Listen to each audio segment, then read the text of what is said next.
네, 오늘 벌써 9월 1일이 됐습니다. 또 새 한 달이 시작이 됐습니다. 두 안에서 평안하시고 또 한 달의 삶도 또 주님께서 가득 채워주시는 은혜로운 이런 달이 되기를 축복합니다. 자, 오늘 말씀은 이제 어제 말씀과 아주 직결이 되어 있죠. 바울이 이제 그 선해드린 앞에 가게 됐는데 일이 제대로 신문을 하기 전에 그 대제사장과 갈등이 생겨서 이 신문 내용 절차가 바울에게 대단히 불리하게 들어간다고 하는 것을 깨닫게 됐습니다. 그때 바울은 자기가 이제 바리새인이지 않습니까? 그러니까 그 산헤드린 공회 구성원들을 보게 되면 그 중에 바리새인도 있고 사두개인들도 있는데 바리새인과 사두개인들이 늘 이 긴장 관계에 있는 가장 중요한 교리 중에 하나가 뭐냐면 부활 교리가 되겠습니다. 이 사두개인들은 눈으로 보지 않는 건 믿지 않아요. 근데 바리새인들은 반대거든요. 그래서 이 내용을 하면서 내가 여기에 붙잡혀 오게 된 것은 다른 게 아니고 이 부활 문제 때문에 붙잡혀 왔다. 이렇게 화두를 던져요. 그러자 이것이 확 이렇게 불길이 커지는 것처럼 사두개인과 바리새인들이 이 토론의 논쟁에 이제 끼어들게 되고 문제가 심각해지기 시작한 겁니다. 그 나중에 막 이 극렬해지고 나니까 그 바리새인들 중에 서기관들 몇 사람이 아주 그냥 이 기름을 갖다 붓는 발언을 합니다. 아니 보니까 이 사람 뭐 별로 잘못한 것도 없네. 이제 이 바울이 한 말이 뭐 틀린 게 뭐가 있어 이런 얘기를 해버리는 거예요. 정말 엄청나게 심각한 상황이 돼서 어제 말씀 보게 되면 이 사람이 찢어 죽일까 봐 이 바울을 그렇게 죽일까 봐 걱정이 돼서 천부장이 바울을 다시 영내로 압송하지 않습니까? 이제 그런 상황을 우리가 어제까지 이제 말씀을 봤습니다. 오늘 말씀은 거기 이어지는데 근데 날이 샜어요. 날이 샜는데 유대인들이 당을 지어서 맹세하는데 뭐라고 하냐면 우리가 바울을 죽이기 전까지는 먹지도 마시지도 않겠다. 그리고서 이렇게 결심한 사람들이 무려 40명이나 되는 거예요. 40명. 13절에 보니까 40명이더라. 그리고 이 사람들이 이제 대제사장과 장로들에 가서 말을 합니다. 우리가 바울을 죽이기 전까지는 먹지도 마시지도 않겠습니다. 근데 꼭 죽여야 되겠는데 우리가 당신들의 도움이 필요합니다. 도움은 뭐냐면 왜 그러냐 그러면은 이런 건 절대 아는 척하지 마시고 좀 더 그 사람이 좀 이 어떤 잘못을 했는지 좀 더 자세히 물어보려고 하는 그런 순수한 의도로 할 테니까 한다고 하면서 이 사람을 다시 오게 해 주십시오. 그렇게만 해 주신다고 그러면은 제사장과 이 장로님들 불편하지 않게 하겠습니다. 당도하기 전에 사내들의 당도하기 전에 저희가 처리하겠습니다.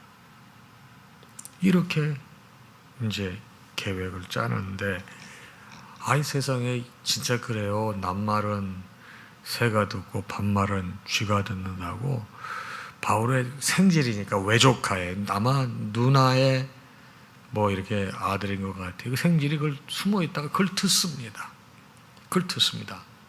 큰일 났잖아요. 잘못하면 자기 이제 외삼촌 죽게 생겼는데 그래서 그냥 그 길로 바로 달려가서 외삼촌을 만나요.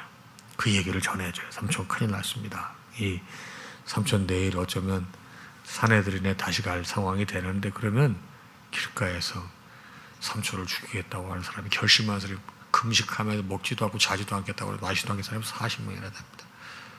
그래서 바울이 이 이야기를 백부장에게 얘기하면서 백부장에게 내 조카를 이 사람을 천부장에게 좀 소개시켜 주십시오. 데려가 주십시오. 긴히 전할 말이 있다고 합니다. 백부장이 그 얘기를 듣고 또 순순하게 그 이 생제를 데리고 천부장에게 갑니다. 백부장이 보고하기를 이 사람이 특별히 드릴 말씀이 있다고 그래? 그러면서 백부장이 천부장이 그 생제를 보자마자 다른 한켠으로 데려갑니다. 그러면서 나에게 하고 싶은 말이 뭐냐? 그랬더니 이런 얘기를 쫙 전하는 거예요. 그러면서 만약에 내일 대제사장과 장로들이 어떤 요청을 하거들랑 절대 수용하지 마십시오. 바울을 죽이겠다고 결심한 사람들이 먹지도 마시지도 않고 결심한 사람이 40명이나 됩니다. 그리고 다 준비하고 지금 당신의 결제말을 기다리고 있습니다. 예, 22절이죠. 천부장이 뭐라고 말합니까? 이 청년에게 절대로 이 말 아무에게도 발설하지 마. 특별히 나한테 말했다는 말도 하지 마. 이렇게 얘기를 하고 돌려보냅니다. 그리고 백부장 2명을 부릅니다. 천부장이 너 제3시는 저녁 9시예요. 저녁 9시에 가히 샤라까지 갈 보병 200명, 기병 70명, 장병 200명을 준비하라. 보병은 뭔지 아시겠죠? 보병은 보병 걸어가는, 다음에 기병은 말 타는 명, 창병은 창 쓰는 사람들이. 그러니까 포병 쪽으로 보면 될까요? 포병은 아니겠다. 창은 하여튼 이렇게 470명을 준비하라고. 천부장이면 부하가 1000명인데 470명이면 자기가 거느리고 있는 부하 거의 반을 갖다가 준비시키라는 거예요. 그리고 24절에 보기는 바울을 태워 총독 벨릭스에게를 무사히 보내기 위하여 짐승을 준비하라. 야, 여러분 죄인을 앞서가는데 보병은 걸어가는 거예요. 근데 바울을 태워 총독 벨릭스에 갈 수 있도록 짐승을 준비하라. 이게 나귀라든가 이런 걸 말하는 거예요. 또 짐도 있지 않겠어요? 그 준비하라는 거예요. 그리고 그 백부장 둘에게 천부장이 총독에게 쓸 편지를 주는 거예요. 근데 편지 내용이 뭐냐? 클라우디오 루시아는 총독 벨리스카 깎인 분 하나이다. 그러니까 천부장 이름이 루시아 같아요. 이 사람이 27절입니다. 유대인들에게 잡혀 죽게 된 것을 내가 로마 사람인 줄을 들어 알고 군대를 거느리고 가서 구원하였다가. 그러니까 이 사람이 취조하다가 중간에 이 로마 사람인 걸 알게 됐다는 거예요. 그래서 이 사람들이, 도대체 유대인들이 뭐 때문에 이 사람을 고발하는지 잘 알고 싶어서 제가 그들의 공회 산헤드린으로 갔습니다. 29절. 근데 그 내용을 보니 고발하는 것들이 그들의 율법 문제에 관한 것이지 한 가지도 죽이거나 결박할 사유가 없음을 제가 발견했습니다. 그러나 이 사람을 해하려고 하는 간기가 있다고 누가 내게 알려주기로 제가 총독께 압송하오니 또 고발하는 사람들도 당신 앞에서 그에 대하여 말을 하였나이다 하였더라. 이게 무슨 말입니까? 하게 되면 이제부터는 이 사람에 대한 고난이 나에게 있다라는 말까지 좀 했으면 좋겠습니다. 이런 내용을 담아서 편지를 보내는 거예요. 자, 오늘 말씀은 여러분과 저에게, 오늘 말씀의 전체 내용이 어떤 가르침을 여러분과 저에게 줄까요? 먼저 이 바울을 죽이려고 하는 결단, 40명이 결단을 한 겁니다. 참 열심히 대단하지 않습니까? 바울도 열심히 대단했지만 이 유대인들도 열심히 대단합니다. 한두 명도 아니고 40명이 바울을 죽이기 전까지는 먹지도 마시지도 않겠다. 참 안타깝습니다. 이 사람들은 하나님의 뜻을 율법, 전통에 가둬놓는 거예요. 그리고 살인 계획을 세워요. 근데 우리도 살면서 사실 하나님의 뜻과 하나님의 사랑을 율법과 전통에 가둘 때가 종종 있지 않습니까? 내 경험, 내 지식, 내 판단, 내 자존심, 내가 배워온 신앙의 패턴, 이런 거로 말씀을 여러분 누르고 말씀을 왜곡시키는 경우가 왜 없겠어요? 왜 그런 줄 아십니까? 나의 이득과 기득권을 지키기 위해서 그러는 거예요. 근데 여러분, 이 말씀이 지금 2000년이 지난 지금도 우리에게 주어지는 거, 우리도 이런 삶을 살고 있는 거 부인 못한다는 거예요. 이렇게 되게 되면 여러분 이런 거 성공 못하는 거예요. 왜? 하나님이 살아계시기 때문에. 혹시 내가 지금까지 살면서 나의 이 이득과 기득권을 지키기 위해서 그 사람을 대적하고 악의적인 생각을 가지고 계획을 세워본 적이 있으십니까? 혹시 그런 우리가 삶을 살았던 적이 있거나 계획을 했던 적이 있다고 하면은 사실 말씀을 통해서 그것이 잘못됐음을 깨닫고 우리가 앞으로 이런 그 실수를 반복해서는 아니 되겠습니다. 하나님께서 기뻐하시지 않는 것이고, 열심히 무슨 열심히, 방향이 잘못된 열심이잖아요. 그 열심을 잘 사용해 보세요. 얼마나 귀하게 쓰임 받겠습니까? 그런데 그것을 하나님의 종을 죽이는데 그 열심을 써요? 안 되는 거죠. 네. 두 번째 가르침은 뭡니까? 바울의 생질이나 외족한, 아마 바울의 누이의 아들이었던 것 같은데, 자, 지금 바울이 하나님의 사명을 감당하는 사람이잖아요. 우리가 이 아침에 깨달아야 될 게 뭐냐? 하나님의 사명을 감당하는 자에게는 어떤 위기에서도 하나님께서 피할 길을 준비하신다는 거예요.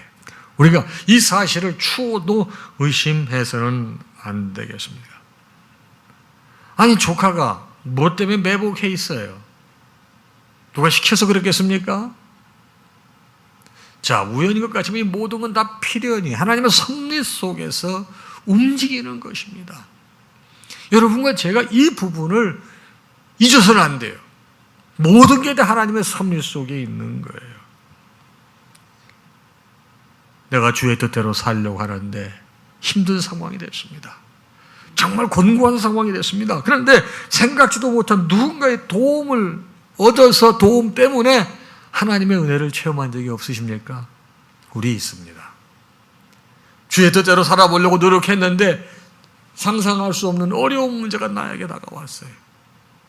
그래서 전혀 생각지도 못한 사람이 생각지도 못한 시기에 생각지도 못한 방법으로 하나님께서 그 위기를 극복하게 하시고 그 곤고함을 극복하게 하셨던 걸 우리 지금 많이 기억하고 있습니다. 여러분, 이게 우리 신앙생활의 또 중요한 가르침이에요. 주님의 뜻대로 사명 감당하는 이 절대로 주께서 내버려 두지 않습니다. 여러분, 이게 우리 믿음이에요. 여러분, 이 믿음을 갖게 될 때 하나님 기뻐하시죠. 또 그러한 사람들을 통해 하나님의 나라가 계속 세워져 가는데 참 놀라운 일입니다.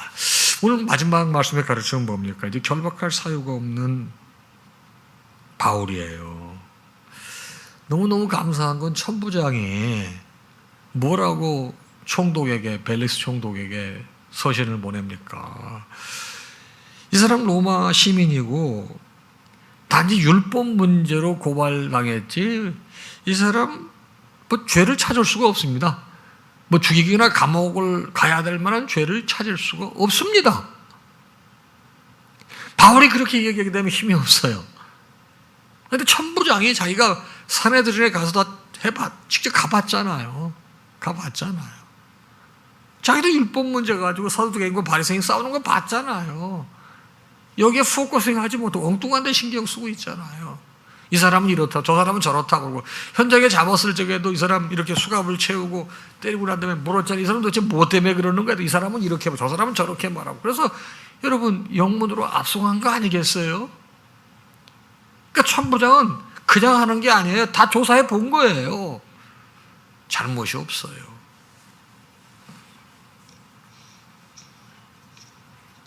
자, 그런데 하나님께서 제가 말씀드렸잖아요. 사도행전이 28장으로 끝나는데 이제 로마로 가서 거기 이제 시작되는 게 이 사도행전의 모든 것 끝이에요. 근데 이 가이사랴에 이제 총독 벨릭스가 있는데 거기까지 앞서가는데 세상에 안전하게 갈 수 있도록 자기가 거느리고 있는 군사 470명을 동원하잖아요. 보병 200명, 그리고 기마병 70명, 창병 200명. 그리고 그냥 걸어가게 하지도 않고 짐승을 준비하라고 그랬잖아요. 노새 같은 거에 태워서 안전하게 앞서가는 거예요. 여러분, 뭘 깨달으십니까? 바울에게 다가오는 위기가 그 사람 입장에서 바라볼 때는 위기예요. 성령에 매여 나는 예루살렘으로 가는데 거기 들었잖아요. 거기에 핍박과 억압, 이 매임이 체포 같은 기다리고 있다고 하는 걸 다 알았잖아요. 성령을 통해. 다른 사람들 다 그렇게 얘기를 했잖아요. 우리가 이걸 보게 되면은 우리가 이 땅에 살면서 어떻게 보게 되면 위기고 정말로 힘든 일이 우리에게 다가오지만은 그것이 여러분 영적인 반전이 거기에 있다는 것이 오늘 아침 말씀에 함축된 의미예요. 우리는 알지 못하나 거기에 하나님의 계획과 섭리가 있는 것입니다. 바로 이 바울에게 찾아온 위협의 순간이 오히려 하나님의 구원 계획을 향해 나아가는 과정이 됐다는 것입니다. 그렇습니다. 나에게 닥친 억울하거나 고통스러운 사건 또한 나를 향하신 하나님의 구원 계획이라는 것이 이런 말씀을 통해서 알 수 있는 것입니다. 살다 보면 억울한 일이 많아요. 고통스러운 일이 참 많아요. 특별히 여러분 목회 같은 경우는 더 그렇습니다. 여러분 이 목회자들이 여러분 애매하게 이 곤란해질 때가 참 많습니다. 여러분 그럴 때 그걸 뭐 변명할 수도 없고 뭐 찾아다니면서 일일이 설명할 수도 없고 여기 교회라는 데 원래 말이 좀 있지 않습니까? 여러분 그럴 때 어떻게 해야 돼요? 그렇지 않다고 뭐 일일이 얘기할 필요가 없어요. 그게 사실이면 점점 커져요. 사실이 아니면 일정한 시간 지나면 다 죽어요. 그러고 나중에 시간이 지나 그게 아니었어 하는 걸 성도들이 알게 되면 더 목회자의 리더십을 존경하고 존중하고 결국 그것이 목회를 더 건강하게 하는데 좋은 약재료가 되는 거거든요. 그러니까 지금 바울 같은 경우 자기에게 다가온 이 고통의 순간이 결국은 하나님의 구원 사역을 이루어가는데 약재료로 쓰인 거 아니겠어요? 잘 생각해 보십시다. 오늘 아침에 우리가 신앙생활하면서 뭐 직장생활하면서 일터 여러 가지 어려운 일을 겪을 수 있어요. 그러나 그것이 누구를 모략하는 게 아니고 모함하는 게 아니고 성실하게 내가 하는 일에 그런 여러분 문제에 부딪혔다고 할 적에 많이 억울하고 많이 속상하고 속내를 들여 보이고 싶을 정도로 고통스럽긴 하지만은 그러나 여러분 그저 잘 참고 잘 견디며 여러분 그 시간을 보내게 되면 하나님이 개입하셔요. 그리고 그걸 반전의 기회로 삼아서 더 존귀하게 사용하시고 하나님의 도구로 사용하시고 하나님의 기쁨이 되시는 거예요. 자, 오늘도 우리 앞에 새 하루가 놓여 있습니다. 오늘도 잘 참고 견디고 하나님 주신 지혜로 승리하셔서 주님의 기쁨이 되시기를 주님의 이름으로 축복합니다. 찬양하겠습니다.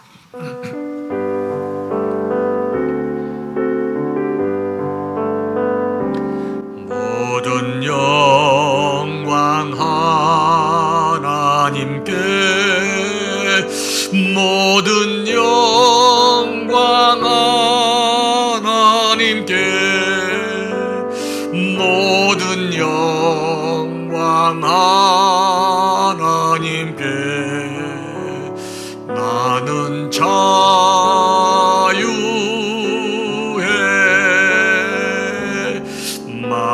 마라나타 주 오신다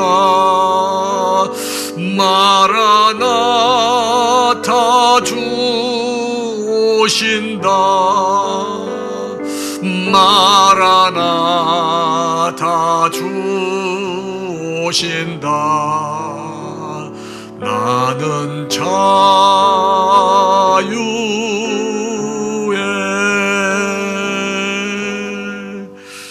우리 주님 예수 그리스도의 크신 은혜와 하나님 아버지의 무한하신 사랑하심과 성령님의 감동 감화 교통 역사 충만하심이 오늘 아침에 주신 말씀을 받고 하루를 시작하는 사랑하는 당신의 모든 자녀와 그 가정 위에 이제로부터 영원토록 함께 있을지어다. 아멘.